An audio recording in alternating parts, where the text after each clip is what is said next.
प्रणाम। हाँ, ये तो होना ही था। अजितदादांना पक्षात घेण्याची जेवढी घाई अमित शहानी केली तेवढीच आता त्यांना बाहेर काढण्याची घाई अमित शहा करतायत का काही वेगळं राजकारण याच्या मागे आहे? मला एकाने असं सांगितलं की अजितदादांची दादागिरी जी आहे ती फडणवीसांना तर सहन होतच नाहीये, त्याबद्दल मी व्हिडिओ बनवलाच आहे वेगळा. पण या लोकसभा निवडणुकीमधला त्यांचा जो परफॉर्मन्स आहे झिरो गृहीत धरलाय सगळ्यांनी की अजितदादांच्या 4 जागा पडणार, चमत्कार झाला तरच फक्त तटकरे निवडून येतील. 3 जागा पडणार आणि मिझरेबली पडणार, दाणादाण उडणार. मग लोकसभा निवडणुकीसाठी मदत होईल, कुमक मिळेल. चांगला शब्द आहे कुमक, लक्षात ठेवा. तरुण पिढीच्या लोकांना फारसा माहिती पण नसेल. हा पूर्वी रसद म्हणजे धनधान्य वगैरे अशी जी लष्कराला लढाईवर असताना लागते त्याला म्हणतात रसद. आणि लष्कराची पायदळ म्हणा किंवा इतर त्यावेळेला हातीदळ घोडदळ वगैरे असायचं, तर ते जे यायचे त्याला म्हणायचे ॲडिशनल फोर्स सैनिकांचा, त्याला कुमक असं म्हणायचे. तर कुमक मिळेल, रसद पोचवायला भाजप समर्थ आहे. 38,000 कोटी ज्या माणसाने सोशल मीडियावर घातले, 50,000 करोड इलेक्ट्रॉनिक मीडियावर खर्च केले, त्यांना काय पैसे आपण रसदीची गरज नव्हती. अजितदादांच्या कुमकीची गरज होती. आणि असं अमित शहाना कोणी त्यांच्या डोक्यात भरवलं हे मला कळत नाही म्हणण्यापेक्षा वळत नाही. त्याचं कारण सांगणारा इतकं पॉवरफुल वाटला नाही मला, ज्याने कोणी सांगितलं असं म्हणतात. पण ते फडणवीसांनी नव्हतं सांगितलं, पण दुसऱ्या लोकांनी सांगितलं होतं आणि ते त्यांना पटवून दिलं होतं की शिंदे आणि फडणवीस हे समीकरण महाराष्ट्रामध्ये 40, 42, 45 जे आपलं टार्गेट आहे युपी खालोखालचं, ते पार पडायला नाही पुरेसं. एक मराठा समाजातूनच आणखीन एक मोठा नेता मिळाला पाहिजे आणि दुसरा शरद पवार खच्ची झाले पाहिजे. उद्धवला केलं खच्ची, पण उद्धव खच्ची झाला तरी शरद पवार जोपर्यंत खच्ची होत नाहीत, त्यांचा पक्ष तुटत फुटत नाहीत, त्यांची बहुसंख्य लोक त्यांना दगा देऊन जात नाहीत, तोपर्यंत आपल्याला 40-45 ध्येय राखणं अवघड आहे. तर मग फोडायला तयारच असलेला, गुडघ्याला बाशिंग बांधूनच बसलेले होते ना, मी येतो. तेही लाईन मारत होते आणि हेही त्यांच्याकडे गुलाबाचे फुलं फेकत होते पडद्यामागून. त्यामुळे आणि एकदा काय म्हणतात त्याला फ्लर्टिंग करून झालं होतं अजितदादांचं, पक्षात आले होते आणि ते पण पहिल्यांदा असं म्हणत होते की शरद पवारांनी मला पाठवलं. आता ते असं म्हणाले की अमित शहानी सांगितलं की तुम्ही मला शब्द दिलाय की तुम्ही मंत्रिमंडळात याल, आमच्या बरोबर याल, तर आता मुकाट्याने शपथ घ्या. मुकाट्याने नाही, पण आता शपथ घ्या मग उपमुख्यमंत्र्याची. तर अमित शहाना दिलेला शब्द पाळण्याकरता म्हणून मी फडणवीसांबरोबर गेलो, पण कोर्ट नडलं. आम्हाला वाटलं नव्हतं की कोर्ट नडेल, कारण मोदी शहा सांगतातच ना की सुप्रीम कोर्टाची काळजी करू नका. हे त्यांनी सांगितलं आपल्या मित्रांना की तुम्ही सुप्रीम कोर्टाची काळजीच करू नका. ते सुप्रीम कोर्ट पण कधी कधी आपला हे दाखवतं ना हिसका. कसं आहे की सुप्रीम कोर्टालाही असं वाटत असेल दरवेळेला यांचंच काय ऐकायचं, यांचंच ऐकत गेलो तर ते टेकन फॉर ग्रँटेड करतील, मग निवृत्तीनंतर जे काय बेनिफिट्स असतात त्याच्या संदर्भात काही होणार नाही. आणि करतात ना, एक खटल्याचा निकाल त्यांच्या बाजूने दिला तर त्याला खासदार केला की नाही यांनी राज्यसभेचा, केला. निर्णय कमिशन्स असतात त्याच्यावर निवडणुका होतात, त्याच्यामध्ये करोडो रुपये मानधन मिळतं, बंगला मिळतो, झेड सिक्युरिटी मिळते, काय काय मिळतं. तर न्यायाधीशांनाही ते असतं. पण यानं जर आपलं उपद्रव हे सगळीकडे हे पत्रकार पण करतात. मी एका पत्रकाराला म्हटलं याची बाजू येतो, याचे पैसे खातो तू, त्याच्या विरुद्ध कसं काय, तर मधून मधून त्यांना दाखवावं लागतं की आम्ही बंड पण करू शकतो, आम्ही तुमच्या विरुद्ध लिहू शकतो, आम्ही तुमच्या विरुद्ध बोलू शकतो. कारण म्हणजे नाही तर ते टेकन फॉर ग्रँटेड करतात आणि मग गृहीत धरून आपलं काय म्हणतात, सुरुवातीला ते गालिचा म्हणून आणलेलं असतं त्याचं पायपुष्ण करून टाकतात. तर कोर्टही असा विचार करत असेल. तर त्यामुळे झालं असं की अजितदादांना जे प्रॉमिस होतं की सुप्रीम कोर्टाची तुम्ही चिंता करू नका, तुम्हाला गुप्त मतदान मिळेल आणि तुम्ही पार पडाल, तेही पार पडलं नाही.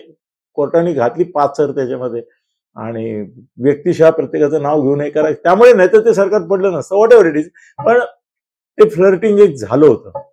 म्हणजे काय म्हणतात त्याला, की फडणवीसांबरोबर रात्री सुहागरात केली त्यांनी आणि दुसऱ्या दिवशी घटस्फोट घेतला आणि परत दुसरा मोहतूर तिकडे जाऊन याला लावला तुमच्या शरद पवारांकडे, आणि शरद पवारांकडून परत महाआघाडीचे उपमुख्यमंत्री देखील झाले. हा मोठा चमत्कारिक प्रवास आहे. भारतात असं कुठे घडलं नसेल की आदल्या दिवशी इकडे शादी, दुसऱ्या दिवशी तिकडे घटस्फोट, तिसऱ्या दिवशी लगेच हे पुन्हा लग्न घडतं. पण अजितदादा पवारांच्या संदर्भामध्ये अमित शहाना जे वाटलं होतं ते नाही दिसलं हो महाराष्ट्रात कुठे.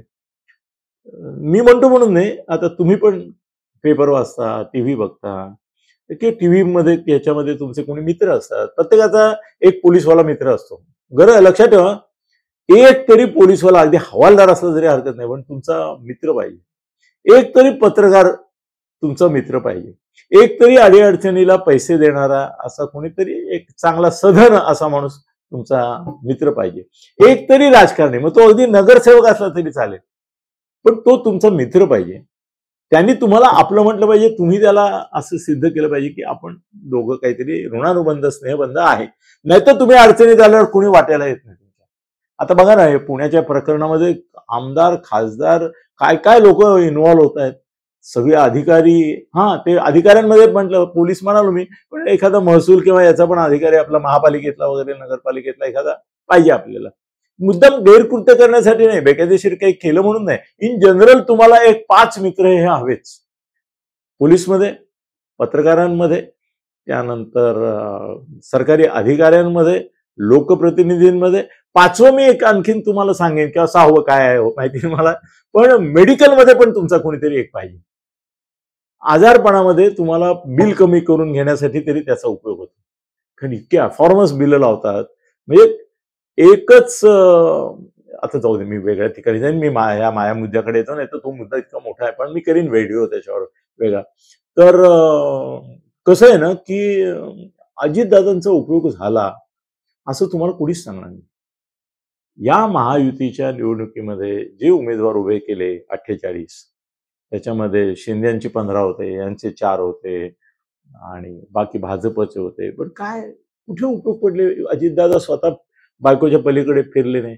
जोरू का गुलाम ही त्यांची नवी प्रतिमा आहे, आणि या जोरू का गुलामने आपली गुलामी तिकडे पण अमित शहाकडे कबूल केली होती, ती निभावली नाही. कुठे जास्त गेले पण नाही. 15 घेतल्या सभा, त्यातल्या 15 पैकी 10 सभा बायकोच्याच मतदारसंघात घेतल्या. ज्या शोभायात्रा काढल्या सगळ्या बायकोच्याच मतदारसंघात. आणि एवढं करून आता 4 तारखेला वहिनी पडल्या की वाटत लागणार आहे, यांच्या राजकारणावर परिणाम होणार आहे. याचं कारण शरद पवार आणि अजित पवार यांच्यामधला कोणता पवार खरा? राष्ट्रवादी खरा म्हणतच नाही मी, माझं वाक्य आहे का, मी म्हणतो कोणता पवार खरा याचा निर्णय त्या दिवशी लागणार आहे. सुप्रिया येते का वहिनी येतात सुनेता, याच्यावर लागणार आहे कोणता पवार खरा, आणि बारामती कोणाची, आणि भवितव्य कोणाचं. असं पण होणं विचित्र आहे ते सगळं. एनिवे, अजितदादांच्या संदर्भामध्ये मला असं वाटतं की ईडी मधून अमित शहानी सोडवलं, अजितदादा सोडवलं, क्लीन चिट दिली. जिल्हा राज्य सहकारी बँकेच्या संदर्भात सुनेत्रा वहिनी पण डायरेक्टर का काहीतरी असतील, त्याच्यामुळे त्याही अडकल्या होत्या. तर अजितदादांनी यांना दिली. याच ईडीने त्यांच्यावर छापे टाकले होते. सगळं काय घडतं राजकारणामध्ये बघण्यासारखं असतं. याच ईडीने त्यांच्या बहिणींवर छापे टाकले होते, त्यांच्या नातेवाईकांवर, अजितदादांच्या. शेवटी असं म्हणाले अजितदादा की असे पाहुणे सरकारी येतात, पण यावेळेला जरा जास्त काळ राहिले.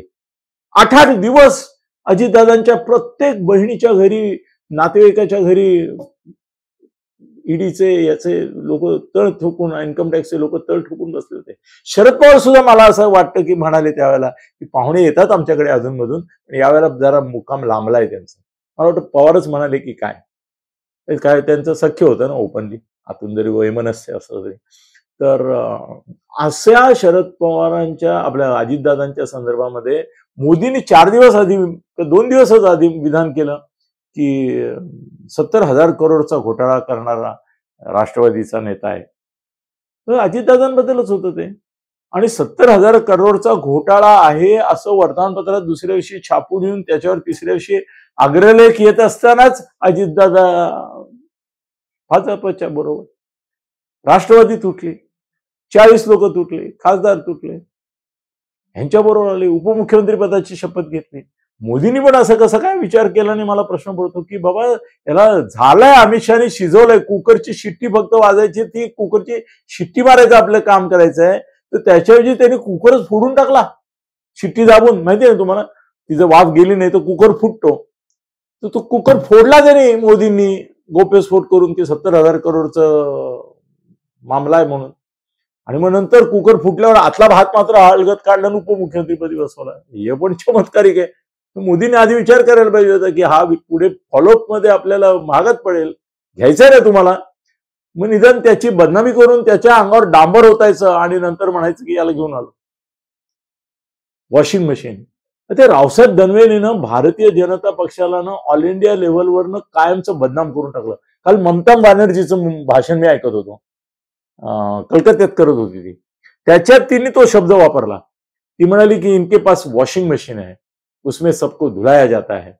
हा वॉशिंग मशीन कन्सेप्ट देशभरामध्ये इतका बदनाम करणारा गाजला, इतका बदनाम करून गेला भाजपला, त्याचं श्रेय रावसाहेब दानवेंचं मंत्रिपद खरं एका वाक्याकरता काढायला पाहिजे होतं की त्यांनी अशी भाजपची प्रतिमा करून टाकली. वॉशिंग मशीन, असा कोणता भारतातला नेता नाही विरोधी पक्षाचा की ज्यांनी वॉशिंग मशीनचा उल्लेख केला नाही. त्याने ते अपश्रेय रावसाहेब नाही, कारण खरं मंत्रिमंडळात घ्यायला नाही पाहिजे यावेळेला. त्यांनी वॉशिंग मशीन हे शब्द वापरून सगळ्या देशात भारतीय जनता पक्षाची बदनामी करून टाकली. ममताचं भाषण ऐकताना मी म्हटलं पण घरातल्या नाही, म्हटलं रावसाहेब दानवेचा गाढवपणा, त्याच्या गाढवपणाची शिक्षा भारतीय जनता पक्ष अखिल भारतीय पातळीवर भोगतोय, व्हॉट एव्हर इट इज. पण मोदींनी देखील यांना डांबर होतायला नको होतं. आधी डांबर होतायचं आणि मग कुठली ती अमुक वॉशिंग पावडर, तमुक वॉशिंग पावडर, काय फिनाईल, काय काय टाकून त्यांना धुवायचं आणि दुसऱ्या दिवशी त्यांना उपमुख्यमंत्री करायचं. ते कायमचं तुम्ही स्वतःची बदनामी करून घेतली, व्हॉट एव्हर इट इज. आता तुमचा भ्रमनिरास झालेला दिसतोय. मोदी शहांचा किती झालाय आणि फडणवीसांना मी म्हटलं मगाशी एका व्हिडिओमध्ये त्याप्रमाणे लायबिलिटी झाली. पण आता अजितदादांना इलिमिनेट करायचं. मी एक आणखीन गौप्यस्फोट केला होता की छगन भुजबळांचं डील यावेळेला अमित शहांशी होत आहे आणि ते डील असं आहे की अजितदादांची डील करून अमित शहांनी शरद पवारांना फोडलं, ते शरद पवारांचे खच्चीकरण केलं. आता अजितदादा डोईजड होत आहेत असं दिसल्यावर भुजबळांना हाताशी धरून अजितदादांचं खच्चीकरण करण्याचा जो डाव आहे, भुजबळांना भारतीय जनता पक्षामध्ये अनेक आमदार, आणि तुम्हाला सांगू, जर भुजबळांना भारतीय जनता पक्षात घेऊन उपमुख्यमंत्री वगैरे करण्याची जर चालले नाही तर हे जे 40 आहेत ना, 40 त्यातले 4 सुद्धा राहणार नाही अजितदादाकडे. 36 लोक इकडे येतील, खासदार पण येतील कोण जे आहेत ते. मग आणि प्रफुल्ल पटेल तर पहिला असणार अजितदादांना सोडणार. याचं कारण भाजपशी जावं हे याच्यासाठी लॉबिंग गेली 5 वर्ष करतोय तोही असणार. अजितदादांना खच्ची करायचं असेल तर आता हीच वेळ आहे. याचं कारण आता 4 तारखेला निवडणुकीचा निकाल लागल्यावर अजितदादा पॉलिटिकली झिरो होणार. काय एक जागा नाही निवडून आणतायत तुम्हाला, अरे काय आहे काय, मग तुमचं कशाला आम्ही ओझं बाळगायचं, कशाला ओझं बाळगायचं.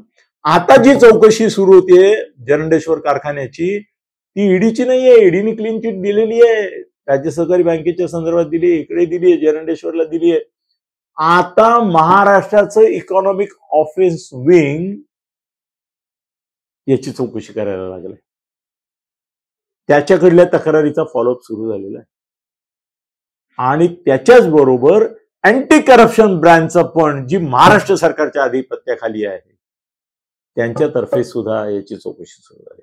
अँटी करप्शन ब्रँच तर्फे चौकशी, इकॉनॉमिक ऑफेन्स विंग तर्फे चौकशी, हे उद्धव ठाकरेंनी त्यांच्या कारकिर्दीत भरपूर वापरलं, कारण ते राज्य सरकारच्या अखत्यारीत होतं. आता फडणवीस गृहमंत्री आहेत, लक्षात ठेवा, फडणवीस काय आहेत, गृहमंत्री आहेत. ही दोन्ही खाती अंडर कोणाच्या आहेत, फडणवीसांच्या आहेत.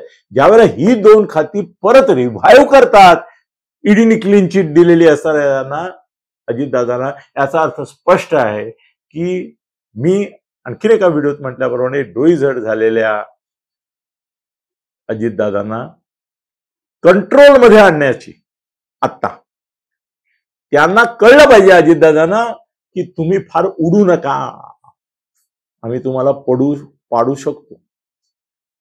तुमचं हे जे सगळं चाललंय ना दादागिरी, ती दादागिरी संपुष्टात आणू शकतो.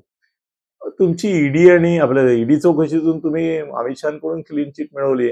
आमच्याही हातात काही आहे. इकॉनॉमिक ऑफेन्स विंग आमची आहे, अँटी करप्शन ब्रँच आमची आहे. हे दोन झकू फडणवीसांनीच अजितदादांच्या मागले लावले, याच्याबद्दल मला अजिबात शंका नाही. आणि त्यामुळे अजितदादांच्या दुर्दैवाचे दशावतार फार अपेक्षेपेक्षा आधी सुरू होत आहेत आणि फडणवीस हे त्यांच्या जीवनातले खलनायक आहेत. आणि अजितदादांना कट टू साईज नाही, नुसतं कटच करण्याचं कटकारस्थान हे आहे असं मला वाटतं. धन्यवाद. खळबळजनक गौप्यस्फोट म्हणजेच YouTube चॅनल अनिल थत्ते गगनभेदी. खळबळजनक गौप्यस्फोट म्हणजेच YouTube चॅनल अनिल थत्ते गगनभेदी.